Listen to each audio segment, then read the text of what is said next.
আমি পার্টিকুলারলি কোনো রাজনৈতিক দল বা কোনো ব্যক্তির সম্পর্কে কোনো কথা বলতে চাই না, বলিও না। আমি খুব সংক্ষেপে যে কথাটা বলতে চাই যে সুযোগ আমাদের সামনে এসেছে, এই সুযোগকে যদি আমরা হারিয়ে ফেলি তাহলে বাংলাদেশ আরো বহু বছর পিছিয়ে যাবে। প্রতিবার একটা করে উত্থান হবে, জনগণ প্রাণ দেবে, আমাদের ছেলেরা প্রাণ দেবে এবং একটা সুযোগ তৈরি হবে। আমরা আমাদের দায়িত্বহীনতার কারণে আমরা সেই সুযোগ হারাবো, এটা হতে দেওয়া উচিত নয়।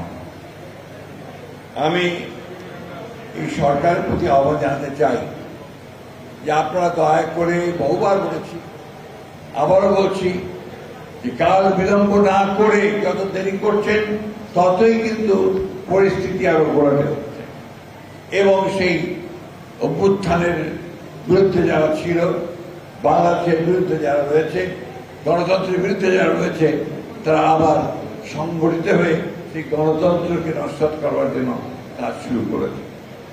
তাই দেরি না করে যত দ্রুত এই সংস্কার, সনদ এবং নির্বাচন, এই তিনটি বিষয়কে সামনে নিয়ে দ্রুত এগিয়ে যেতে পারা যায়, ততই দেশের জন্য মঙ্গল হবে।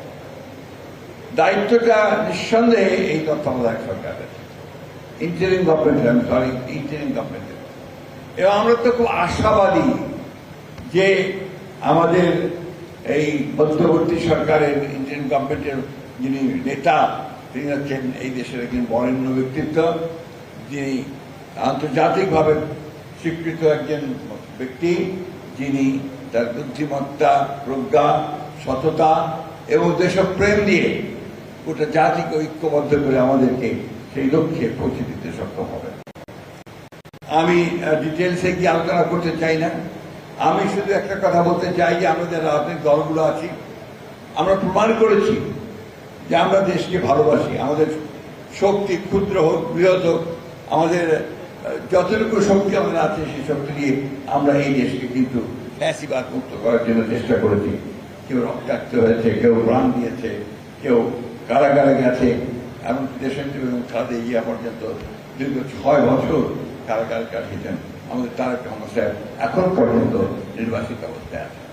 আজকে এই দায়িত্বশীলতা যা এই আমরা দলগুলো, বিরোধী দলগুলো যা আমরা দেখিয়েছি, আমরা আশা করব যে সরকারের প্রতিটি পর্যায়ে যারা দায়িত্বে রয়েছেন একটি সকল দলের কাছে গ্রহণযোগ্য একটা ব্যবস্থা, যেটা কি বলে বন্দোবস্ত, সেই বন্দোবস্তের একটা রূপরেখা আমাদের সামনে তুলে ধরবে এবং সেই রূপরেখা নিয়ে আমরা একমত হয়ে জনগণের কাছে যাব।